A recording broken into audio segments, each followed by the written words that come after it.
नमस्कार, top Gallant academy के daily current affairs programme में आपका स्वागत है। आज हम देखेंगे 30 नवंबर के करंट अफेयर्स अपडेट को। इस वीडियो लेक्चर की पीडीएफ आपको बाइलिंगुअल हमारे टेलीग्राम से प्राप्त होगी, जिसका लिंक डिस्क्रिप्शन में है। चलिए बढ़ते हैं वीडियो की ओर। पहली खबर, भारत और रूस संयुक्त सैन्य अभ्यास बढ़ाने पर हुए सहमत। सैन्य और सैन्य तकनीक सहयोग पर भारत रूस अंतर सरकारी आयोग के तहत सैन्य सहयोग पर कार्य समूह की चौथी बैठक मॉस्को रूस में संपन्न हुई है। भारत रूस रणनीतिक साझेदारी को 2000 में औपचारिक रूप दिया गया था तथा 2010 में इसे विशेष और विशेष अधिकार प्राप्त रणनीतिक साझेदारी में बदल दिया गया। आइए रूस के बारे में कुछ फैक्ट देख लेते हैं। इसकी राजधानी मॉस्को, वर्तमान राष्ट्रपति व्लादिमीर पुतिन, प्रधानमंत्री मिखाइल मिशुस्तिन है तथा यहाँ की मुद्रा रूबेल है। आइए एक क्वेश्चन के फॉर्म में इस अपडेट को देख लेते हैं। भारत रूस सामरिक साझेदारी को औपचारिक रूप कब दिया गया? तो इसका आंसर है 2000 में। बढ़ते हैं अगली खबर की ओर, जहां भारतीय सेना ने अधिकारियों के प्रशिक्षण के लिए online digital platform Eklavya launch किया। Very IMP. भारतीय सेना ने नई दिल्ली में अधिकारियों के प्रशिक्षण के लिए online digital platform Eklavya launch किया है। इसका उद्घाटन सेना प्रमुख जनरल उपेंद्र द्विवेदी जी ने किया। इसके उद्देश्यों की बात करें तो यह पहल सेना के परिवर्तन के दशक और इसकी थीम प्रौद्योगिकी अवशोषण का वर्ष के साथ संरेखित है। आइए भारतीय सेना को भी जान लेते हैं। भारतीय सेना भूमि आधारित शाखा है और भारतीय सशस्त्र बलों का सबसे बड़ा घटक है।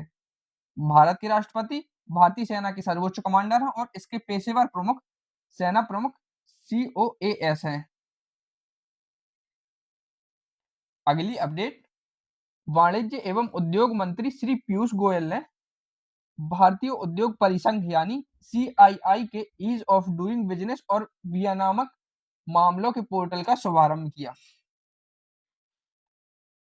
आइए अब CII को देख लेते हैं। इसका गठन 1895 में किया गया था। इसका मुख्यालय नई दिल्ली भारत में है। वर्तमान अध्यक्ष संजीव पुरी तथा महानिर्देशक इंद्रजीत बैनर्जी हैं। इसे क्वेश्चन के फॉर्म में इस प्रकार देख सकते हैं।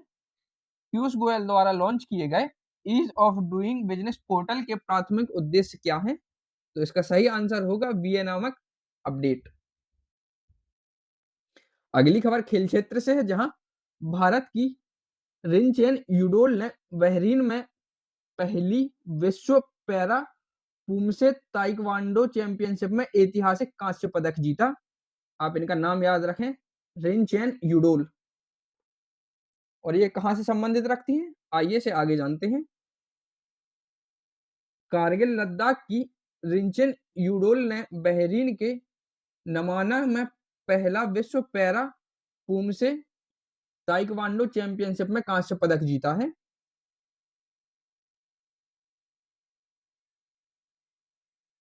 अगली अपडेट, मालडोवा के संवैधानिक न्यायालय ने राष्ट्रपति के रूप में माया सेंडू के फिर से राष्ट्रपति चुने जाने की पुष्टि कर दी है। आप यहाँ इनका चित्र भी देख सकते हैं। मालडोवा के संवैधानिक न्यायालय ने 3 नवंबर को राष्ट्रपति पद के लिए हुए चुनाव के बाद माया सेंडू के फिर से राष्ट्रपति चुने जाने की पुष्टि की है। आइए अब यहाँ कानूनी ढांचा समझ लेते हैं। मालडोवियन कानून के अनुसार निर्वाचित राष्ट्रपति को 45 दिनों के भीतर संसद और संवैधानिक न्यायालय के समक्ष पद की शपथ लेनी चाहिए, जिसमें राष्ट्रपति का कार्यकाल शपथ ग्रहण से 4 साल तक चलता है। मालडोवा के बारे में कुछ सामान्य तथ्य। इसकी राजधानी चिशिनाउ है। प्रधानमंत्री डोरेन रेसियन है और वहां की मुद्रा मालदोवन यूल है। एक अन्य खबर, स्वीडन और पोलैंड ने नई रणनीतिक साझेदारी पर हस्ताक्षर किए हैं। कहीं ना कहीं यह साझेदारी हमें रूस और यूक्रेन युद्ध के बाद यूरोपीय देशों की असुरक्षा के भाव भी दिखाती है। इसके साथ ही स्वीडन से संबंधित कुछ फैक्ट देख लेते हैं। इसकी राजधानी स्टॉकहोम, वहां के प्रधानमंत्री उल्फ क्रिस्टन्स तथा मुद्रा स्वीडिश क्रोना है। ये इंपॉर्टेंट है, स्वीडिश क्रोना अक्सर एग्जामों में पूछी जाती है। एक अन्य महत्वपूर्ण खबर, नेस्कॉम ने जिम्मेदार एआई के लिए डेवलपर्स बुक जारी की है। आइए इसे विस्तार से देखते हैं। नेस्कॉम ने नई दिल्ली में कॉन्फ्लुएंस फॉर रिस्पॉन्सिबल इंटेलिजेंस के उद्घाटन संस्करण के दौरान भारत में जिम्मेदार एआई के लिए डेवलपर्स प्लेबुक लॉन्च की है, जिसके उद्देश्य इस प्रकार हैं। प्लेबुक डेवलपर्स को एआई विकास और तैनाती से जुड़े जोखिम की पहचान करने और उन्हें कम करने में मदद करने के लिए एक स्वैच्छिक ढांचा प्रदान करती है। इसकी मान्यताओं की बात करें तो उद्योग, सरकार, शिक्षा और नागरिक समाज में विशेषज्ञों द्वारा इसकी समीक्षा और सत्यापन किया जाता है। भारत में सामाजिक और विकासात्मक लक्ष्यों के साथ संरक्षण सुनिश्चित होता है।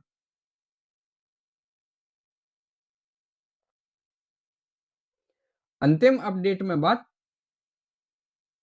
LSEG प्राथमिक उपभोक्ता भावना सूचकांक ने नवंबर 2024 में राष्ट्रीय सूचकांक स्कोर पर 29 देशों में भारत को दूसरा स्थान दिया है।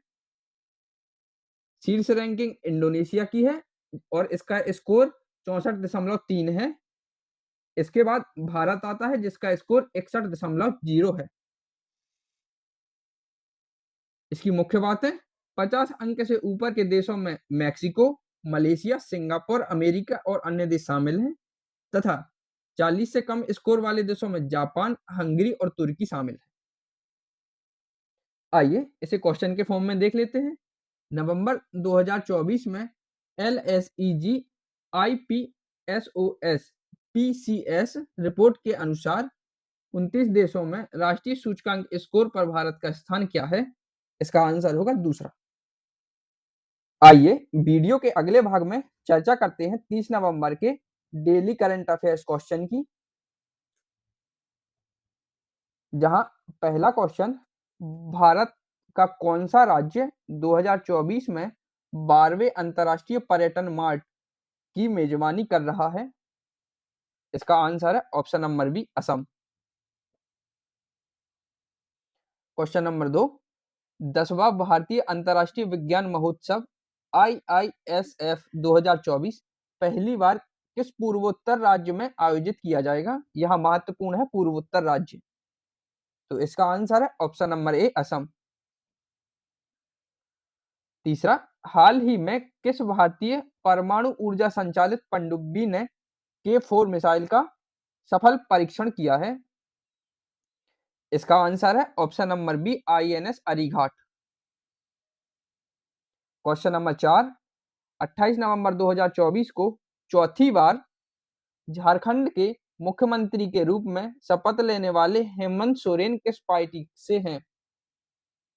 इसका आंसर है option number A, Jharkhand Mukti Morcha. Question number 5, network readiness index 2024 में भारत का स्थान क्या है? तो इसका आंसर है ऑप्शन नंबर सी, 49वां। आइए देखते हैं क्वेश्चन नंबर 6, अमिया कुमार बागची जिनका हाल ही में निधन हो गया है, अध्ययन के किस क्षेत्र के विद्वान थे? इसका आंसर है ऑप्शन नंबर डी, इतिहास।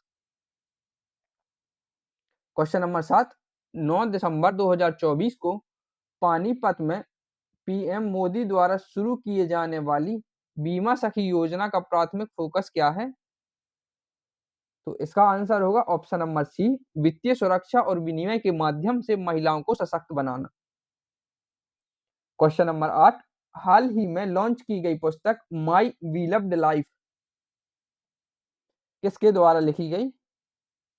इसका आंसर है option number B, Amitabh Kumar. Question number 9, 2024 Las Vegas grand prix किसने जीता?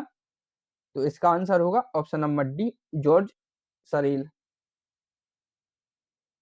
क्वेश्चन नंबर 10वां, भारत का दुग्ध उत्पादन कितने प्रतिशत बढ़कर 2023-24 में 239.3 मिलियन टन तक पहुंच गया है? तो इसका आंसर है ऑप्शन नंबर ए 3.78%।